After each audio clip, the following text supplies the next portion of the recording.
Great, we're live. Hello, everyone, and welcome to another special Test Talk stream. I'm Oliver Simon, and together with William Mackenzie, I'm going to be your co-host today. And we are very excited to be joined by Tezos co-founder Kathleen Brightman. Kathleen, thank you so much for taking your time to join us today. How's it going? Going well, yeah. Awesome. So before we kick off this stream, let me mention that we are going to be having another Tezos branded Ledger Nano S giveaway. And to participate, all you have to do is wait for the announcement of a special keyword, and then put that keyword into the chat. And we randomly choose a person and announce that at the end of the stream. So good luck from all of us. Yep. Definitely be sure to stick around for your chance to win that. But I guess we can just go ahead and kick things off here. I think all of our listeners pretty much already know your background, Kathleen, and history as well. So why don't you start off by telling us a bit on what you've been up to as of late? Sure. Yeah. So I guess, for the last 6 months or so, everyone's been talking about NFTs, which is, kind of unsurprising. I guess, for the last 2 years, I've been working in, various efforts in the gaming space. And obviously part of that is predicated on the idea of having gaming assets tied to a public blockchain in some form. So obviously it's like kind of a version of the NFT craze. So it was kind of nice that when, I guess, the digital art space took off, I had like a lot of knowledge on how to implement these things. And so I've been kind of dabbling around, Kos, the company I started after the launch of the Tezos network in 2018, has gone into a licensing agreement with Interpop, which is a company in the Tezos ecosystem that focuses on gaming and collectibles. So a lot of alums from that effort have gone into Interpop, and so it's been really quite nice because we've allowed to build leverage through the ecosystem. So Emergence, which was the game that Kos is working on for the better part of a year and a half, is being housed and published through that effort. For example, I know you've had Brian David Marshall on, and he's obviously a better person to talk about that. But that's also opened up a lot of possibilities in comic books and collectibles more broadly. It also opened up a lot of opportunities with more established gaming companies, because basically once you have like a group of people that you can basically shuffle folks over to, it becomes kind of a natural, virtuous cycle where it's a lot easier to have serious discussions about how to implement games using Tezos, for example. So that's one, part of what's been going well. I've also put my fingers in the pot of a few other efforts that I guess have been made public more recently, one of being probably the most prominent. I like the origin story on that because basically I was at, a nice dinner party in Atherton, I guess a few months ago. And I was with this very famous angel investor who kept raving about this entrepreneur that he had invested in. And when that kind of happens, you figure out a way to make it work and have that person, kind of come into your ecosystem. So I contacted the guy, his name's Lynn Dye, and was born, basically out of discussions with him saying like, hey, what can we do together? So, stuff like that. It's like kind of a happy, happy coincidences. Another, I guess, sort of relationship that's materialized into something positive over the last few months is, I had a series of meetings in like February of 2019 with a company called Acute Art, which is an AR/VR company based in London. We kind of tried to pitch them on what we were doing with Kos with respect to like basically tying assets to a public blockchain and auctioning them off. It was a little bit too early for them, but obviously like a lot has changed over the last 2 years. So we basically picked up where we left off 2 years ago in January, and now they're preparing the launch of a marketplace on Tezos as well, using very much the same ideas that we had proposed in 2019. So as I say, like timing is everything. But yeah, so I digress. Basically, it's all in the same vein of like basically tying assets onto Tezos and thinking of better economic models that are facilitated by smart contracts and blockchains, and introducing that to more established businesses or businesses that I think have like a really strategic, interesting angle. So yeah, that's what's been going on. I think it's all pretty cool. I'm really happy with the progress in the ecosystem, especially like Hikik, which is completely amazing, and lovely and organic in the best way. So yeah, just generally very happy with how things have been going. But it's largely the culmination of, I would say, like 8 to 9 months of hard work for everyone at this side. Yeah, absolutely. I think all that sounds pretty exciting, but in regards to the NFT space, I think this is still relatively unexplored with where this can actually go. I don't know if you've read this, but there was a pretty powerful post written by Chris Dixon a while back, and in that post he kind of basically laid out how some of the world's most innovative trends or changes start off looking like a toy. And I think the timing of this piece is rather interesting because it was released, I think, about a decade ago, around 2010.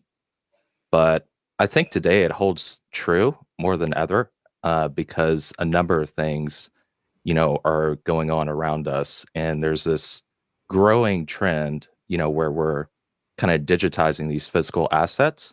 We're looking at money, collectibles, even sports, and obviously other things. Yeah, that's very much why I wanted to focus on gaming. I think a lot of innovations actually happen in places where we make play first, because the barriers for experimentation are much lower. And so it's a lot more fun and interesting to like play in those spots and then take whatever learnings you can get and translate them over to, I guess, commercial applications. Yeah, you know what I'm really interested in hearing about, Kathleen, is I guess we've all been super excited about the success of Hikit Nunk, and it kind of came by surprise, right? Like seeing it growing organically the way it did has been super interesting to me, at least. Do you want to share a little bit about your perspective on how you how that kind of came to be, and what your general thoughts on it are? I mean, I have blissfully very little to do with it other than being like gently supportive on social media channels and proactively reaching out to people who I think are cool and seeing if they might, want to do something with Tezos more broadly. But it's really nice to see. It's what's cool about Hikik is like it started off as a pretty grunge website, and it managed to attract people who like know how to program. And so there's a lot of it's weird. It's kind of like a weird internet version of homesteading, where a bunch of people who actually know how to like till the soil are doing it and cultivating a sense of ownership over the platform. Whereas a lot of, I guess, venture-backed efforts in the NFT marketplace space seem like deeply inorganic in how they engage with their communities. You don't exactly have people who are selling things for millions and millions of dollars going back and building explorers, for example, for those same networks and ecosystems. And so I quite like that. Obviously, like Hikik has managed to appeal to a bunch of people who care about, I guess, the substance of the platform, not so much the flash. And so it's kind of had this natural grittiness to it, which I really like. It's also pretty true to like the Tezos brand, right? If you want to just get a quick buck, you go on an Ethereum-based platform. I think with the Tezos ecosystem, you have to have someone who's a little bit more discerning, maybe cares about the environment, maybe cares about fees. And I think that partially explains the demography that's come to it. And another part of it is just like, yeah, we're kind of a little bit less polished, and don't have as many venture-backed efforts. And hey, that's okay. I think that's actually a major benefit. I think VCs have largely done a terrible job at promoting these ecosystems. There's a lot more strings of failures that have been given a ton of money in this space from VCs than there have been organic successes that have thrived without them. So I'm not surprised that Hikik is kind of taken off, because it's genuinely a really fun place to play. And I just like the ethos that it's cultivated, and I think it's extremely, it's extremely inspiring. Yeah, it's actually amazing how this was like a completely grassroots, type platform. And now it's gone on to surpass, I believe, most of the other popular ones on Ethereum based network. But the hackathon recently was pretty amazing to see. I think that showcases some of the behaviors, with open source nature and, some of those things we want to start encouraging with this community wanting to benefit Hackathon for just the sole purpose of wanting to grow it. It's definitely got its own, it's got its own little community around it that's separate from the Tezos community. And I quite like that as well. Because really, if you're just constantly tethering yourself to cryptocurrency's identity, you're never going to grow to something special that appeals to people. And I think it's kind of great that there are people who don't give a shit about cryptocurrencies who really like Hackathon. And I think we need more efforts like that. I mean, that's kind of at the heart of why I think gaming is really interesting. For example, like, if you go to a group of people who play Magic the Gathering and you say like, hey, I'm going to build a game that's not as beholden to the same economics as Magic Online, they get interested. They really don't care if it's on a cryptocurrency or if it's, from outer space. Like, they just want something that works for them. And I think that's kind of what's nice about Hackathon is that it serves that purpose for a lot of digital artists by having relatively low minting fees and kind of this, really, I guess, freewheeling format, as well as something that has obviously an environmentally friendly component to it relative to Ethereum. Yeah, completely agree. I think that Hackathon it's been a really refreshing take. It's nice to see such a grassroots experiment, come to life on Tezos. And it also kind of operates in the very spirit of a permissionless platform. But, like, speaking of permissionless platform, there's certainly place for many different kinds of, marketplaces to thrive on Tezos. And Hackathon has not been the only NFT platform that's being worked on, right? Maybe you want to talk a little bit about what other NFT platforms are either in the pipeline or already available on Tezos today. I know that there are some on Tezos today, but really the only one I've been working with seriously is Acute Art, which isn't live yet. But that's obviously a bit more curated because they basically have a repository of AR and VR works that they're using. And AR and VR is interesting because it's a sort of walled garden, because you do need specialized software for it to render properly in your phone, for example. So it had a natural proclivity to doing this sort of curated style. They work with a lot of famous contemporary artists, and they do a lot of work in conjunction with art openings around the world. They most recently had a partnership with The Shed, which is kind of a famous thing on the Highline, installation on the Highline, that was opened, I guess, earlier this year. So Acute is kind of a foil to Hackathon in the sense that it's a very different ethos that it's trying to cultivate.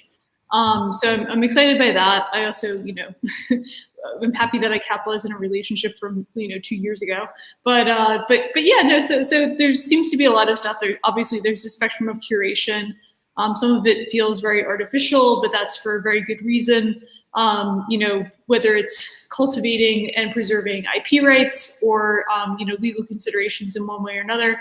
And then there's obviously the more freewheeling stuff where it's like, I think a little bit more grassroots, and I prefer that, but obviously it's a little bit harder to get involved with those just by the nature of how they operate and come to be.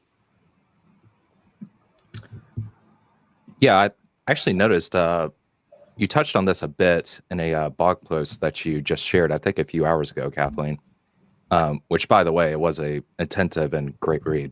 But one thing that grabbed me from that was where you said games are important because they represent new social spaces. I think the metaverse is the next land grab on the internet today. I think that's a pretty powerful statement, and maybe you can detail more into your reasoning why you think that. Yeah, sure. So what I tend to do is I keep a blog post or I keep sort of notes when I'm doing something just to keep me in check on like what my priorities are. So that's really from, I guess, my internal monologue, but basically, yeah, I think like, listen, social media took off in the early aughts because it created a space for us to socialize and reconnect with people. As that gets a little bit more toxic, and people start to kind of incorporate, I guess, the internet more into their lives in a less deliberate fashion. I think gaming kind of takes over as a way for you to have casual interactions, less so than it did before. And certainly there's a lot of the success of Fortnite, Roblox, and these other sort of like wide open universes kind of goes to show that this is not just for being competitive, it's also for expressing yourself.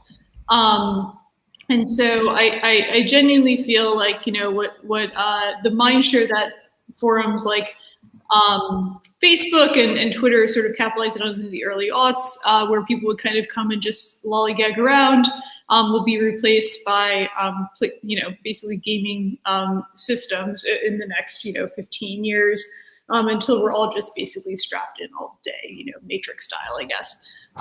So I kid. But I do think that that's basically how the next generation is going to socialize, is basically through play. And I think what's powerful at NFTs is they open up a dimension of, I guess, transferring value in between these spaces and kind of preserving it in one network where you can't necessarily have, you know, these kind of walled gardens, you know, preserved. And we're seeing that with some efforts in Roblox, for example. You can wear shoes that you try in the Wana app that are made from Gucci. And it sounds really stupid because it's like, okay, it's just shoes you tried on in an AR app, but that's actually pretty powerful if you can basically tie together your assets, you know, between these multiple spaces where you wind up spending a non-negligible percentage of your day. So the idea for me is kind of like, if games are the sort of forums where we're going to be connecting with people, we have to think about the assets in those games as like a very, you know, a viable piece of you know, goods that we should be figuring out how to connect. And I think, you know, Tezos and the ecosystem around Tezos has a really decent chance of, you know, becoming a part of that. Certainly so. You know, with all eyes on the NFT wave, there's certainly been big players or individuals joining recently. So let's get a little bit into the topic of music. You know, like, there was a recent announcement that there's this platform One-Off. It's going to be a new marketplace specifically geared towards music NFTs. Do you want to introduce that a little bit? Well, you should definitely have, you know, any number of the founders on. You know, there's Lynn and Adam, for example, who are much more capable of introducing this than I am. But yeah, I mean, the idea has been that, like, you know, the way Lynn pitched it to me was essentially like, the joy of collecting music has been lost over the last few years as streaming has taken over. And you know, I understand that very viscerally as someone who's an avid Spotify user. And more or less, like, you know, what it would be great to do is not just you buy for the sake of listening, but also being able to like curate and have your own way of expressing yourself through, you know, basically buying music in a particular way that you own it more tangibly rather than just passively consume it. And so, you know, I think that's a cool premise. It's certainly something that I relate to as an avid Spotify user. And yeah, so I mean, you know, basically Lynn came in with that thesis and a ton of really great connections. One sort of ambiguous part of the NFT era is like, who owns what? And so Lynn has really good connections with artists and major record labels. He came into this with Adam Fell, who's basically Quincy Jones's right hand. So we had a lot of confidence in that. One thing I like, you know, not just collecting classic music, but also basically new artists and sort of betting on them is kind of my favorite part of this, because I for one enjoy trolling the web and trying to find like artists that I like and then saying like, see, I saw that person back in, and, you know, kind of implicitly, well, not implicitly, explicitly bragging about that. And One-Off kind of allows for that sort of curation and I guess expression through cultivation of music to be part of the NFT experience. And I thought that was sorely lacking. So I thought that was a great idea. Awesome. So we're getting a ton of questions in the chat. Do we have an ETA on emergence, Kathleen? You have to ask Brian. I know that they're like doing a ton of work. But I'm not. I don't think there's a ticker on it or anything. But they're definitely getting to the final bits of what they have to do. And I trust Brian's judgment to say like when it's ready, it's ready. Yeah. Well, maybe instead of that, we can discuss more about some of the methodology and philosophy associated with this kind of extended release. How so? I'd say what I think would be interesting to talk about is if we think about this NFT space bringing new people into, the blockchain sphere, sort of. Building something like Emergence obviously involves building products for more general audience, right? Rather than just crypto native folks. So I'm wondering what sort of challenges or have you stumbled upon, or where do you see room for improvement specifically in terms of user interface and user experience, knowing that it's really hard for people who are not, involved in crypto in the first place? Yeah, I mean, that's been put a big part of the holdup. When we started really working on Emergence, we wanted to be mobile first for a variety of reasons. Most salient reason was that most of the collectible card games that are played today, which are not, Magic the Gathering, are played on mobile, Hearthstone being probably the most prominent example. So mobile first was a big stickler for us. The problem was that, like, in 2018 even, it was basically impossible to get a coherent strategy going on how to do that with crypto payments. Pretty much anything that touched crypto was locked outside of the App Store. It was a mess. So we spent a non-negligible amount of time thinking about things like custody, thinking about things like, how to just do the UX to make it very painless to do something related to a cryptocurrency or tied to a cryptocurrency in a mobile platform. And yeah, a lot of those barriers have eased up over the last 2.5 years. Which is great. And we see much more accessible apps in 2021 than we did in 2018. And part of that is engineering challenges, part of that is regulatory, and just basically getting a better relationship with the App Store and all, in the Play Store. And yeah, I mean, that's kind of taken away a lot of the challenge of creating a game that's mobile first. And I would say, like, the bulk of what's gone into Emergence, I would say like 99.999% of it has been designing a game, not necessarily doing anything around the cryptocurrency bit of it. Because when you look at what's designed, it's basically just facilitating auctions and rentals in a secondaries market that's predicated on Tezos, and I guess transactions are registered to the Tezos blockchain, but that's not really a hard thing to do. That takes like maybe a few weeks of development work. So most of what has been going on has been basically been designing the game and making sure that it's balanced and fun to play. In the case of Emergence, and there's been relatively little around the crypto bits of it. But yeah, other than the App Store being actively hostile to crypto efforts in 2018, now it's slightly less hostile. That's the bulk of what's been going into it. And making a fun game is really hard. I think Magic the Gathering took like 4 years to develop after Richard Garfield thought of the original idea.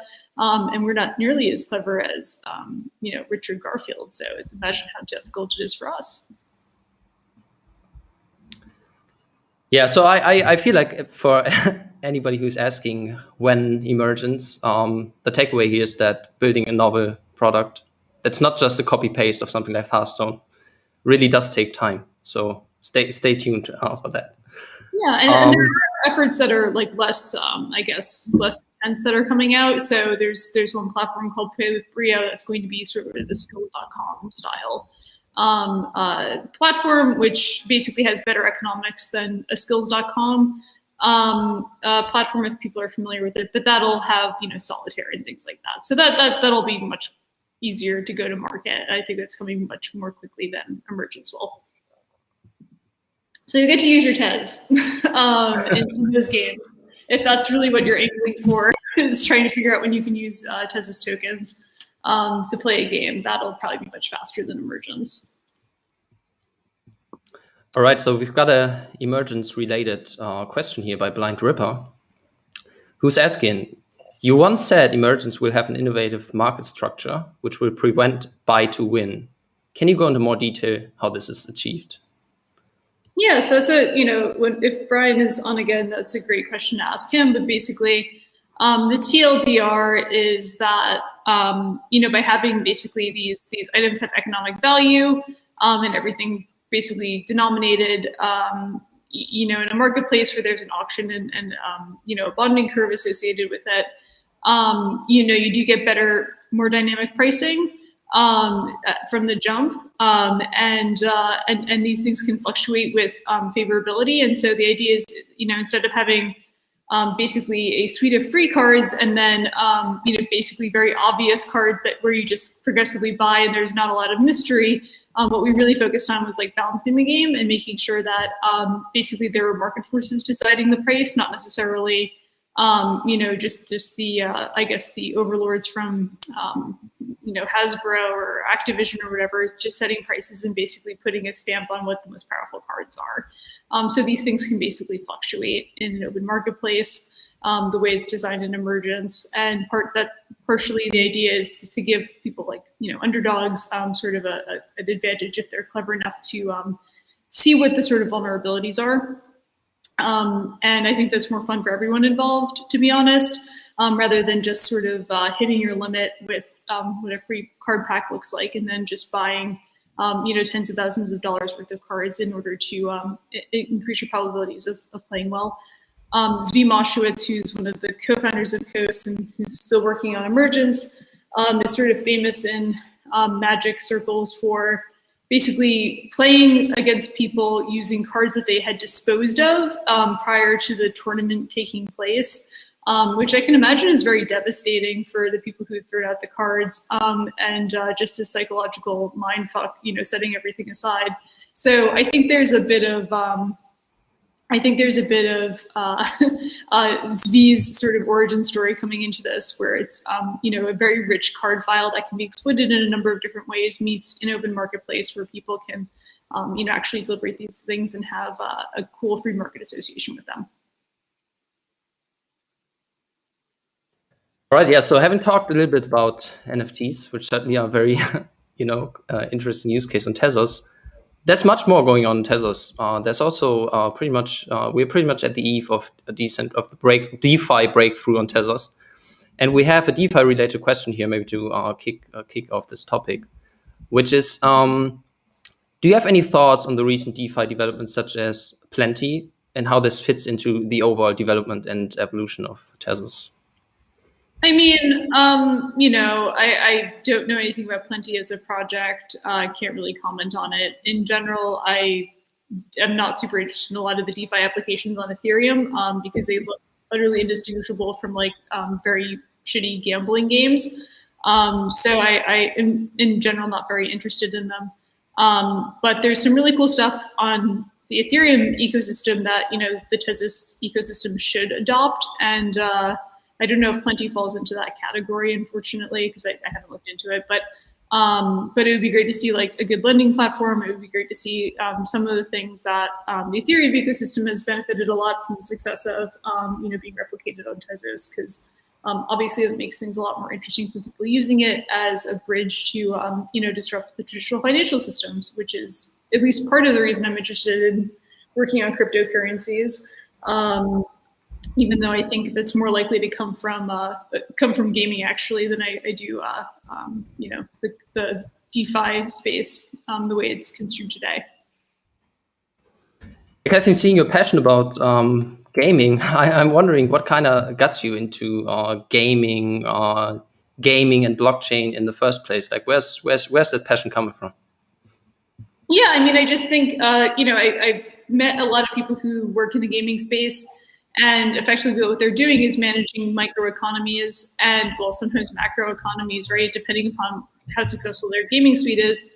And I've said this before in interviews, but like basically, if we're trying to disrupt the traditional financial system, that's basically an economy, and doing a sort of digitized version and disrupting a fully digitized version of that, I think is a lot more interesting for building hooks and innovations into the traditional financial services. So for me, I'm a massive opportunist. I just think that this is the best way to learn and build tools that will eventually find their way into the sort of traditional finance world, and create interesting structures and bridges between them. And so that's where I come in at this from. Obviously, like different people, who come to the table are motivated by different things. A lot of the people who I co-founded Coast with just love games, and they think that a blockchain could uniquely facilitate better economics in the games. This is a very happy marriage as far as I'm concerned, because I get what I want and they get what they want, which is a better gaming experience. But yeah, so that, mostly just like born of the observation that games very much have the same problems as the traditional financial services, industry, because they have the same limitations once they hit the quote unquote real world. And a much easier way to innovate is to basically go into those ecosystems and work rather than try to kind of create some sort of weird parallel system with all sorts of intricacies that sort of hit friction really quickly. Awesome. Before we go on and continue with a few other questions, I wanted to let the audience know that our keyword for the Tezos branded Ledger Nano S is Interpop ! So be sure to go ahead and enter that in the chat, and we will be drawing a winner soon.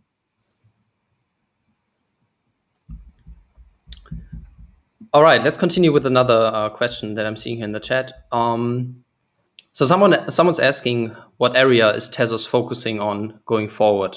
Needless to say, Kathleen, you're one of many participants in the ecosystem, like all of us, right? But it'd be interesting to hear your perspective on, what other exciting things might be in the pipeline, or what you'd like people to see working on. Yeah, Tezos can't focus on anything. It's a piece of software. It's not a sentient being. But one thing that I'm really excited by is basically the NFT space, I suppose, because it's forcing a lot of people to create technical solutions that I think will really help Tezos stand out in the near future. So, for example, Interpop is a great example, because there are literally billions of music collectors in the world. Pretty much everyone in every culture does it. Music's one of the few universal languages that exists. And so if you get a reasonably popular artist like a Doja Cat, who has more followers and more folks who own her music than there are cryptocurrency enthusiasts in the world, you do have to basically prepare to have some sort of scaling solution so that when she has her millions and millions of fans rush to buy a new drop from her on OneOf, that we're prepared for that. And so what I really like about the OneOf deal is not just that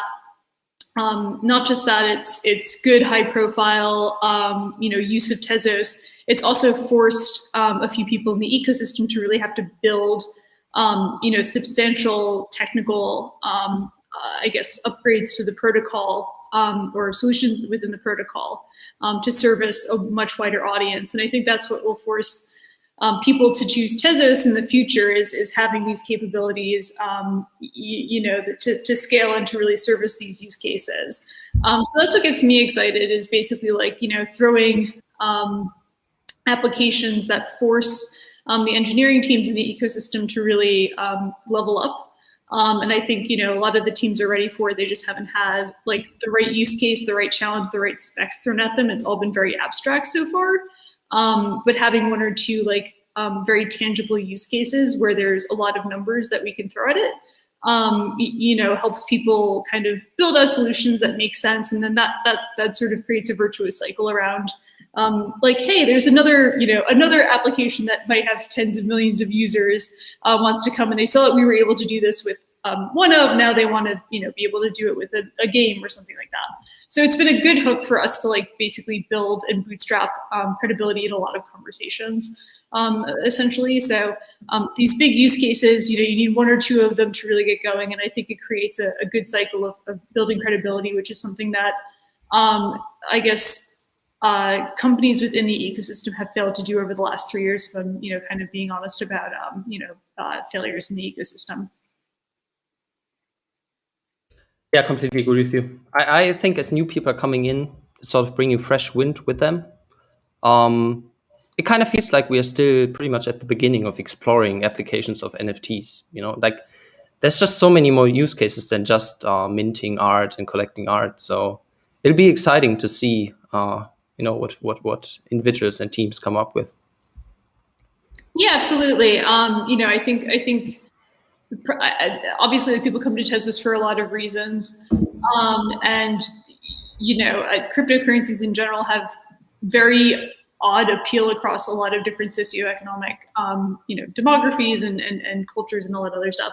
But there are a few things that are like pretty universal. Art is universal, music is universal, and yeah, people just wanting to express themselves are like it's a pretty human, I guess, desire. So I think between all of that, like, we're kind of hitting on the cultural component of cryptocurrencies, kind of leveling up their game.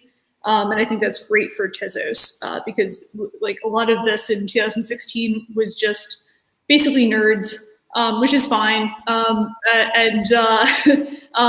it does have obviously a limitation to that. And I think the more we get into people who just want to consume content, I think the better our odds are going to be for mainstream adoption, whatever that is.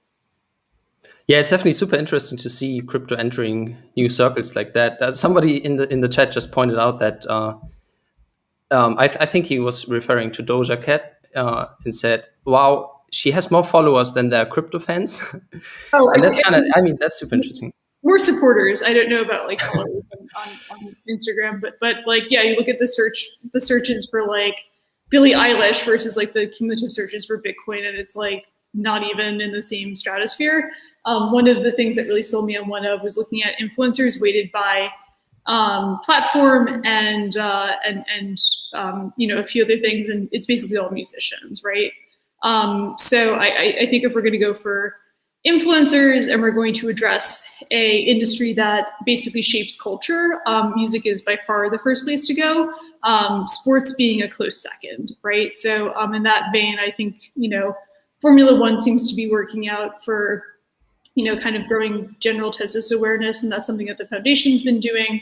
But I really feel very strongly that music and gaming are basically like the two areas where if you're going to make up for lost time and you're going to like go right for the jugular of mass adoption, those are basically the two areas I would go to first.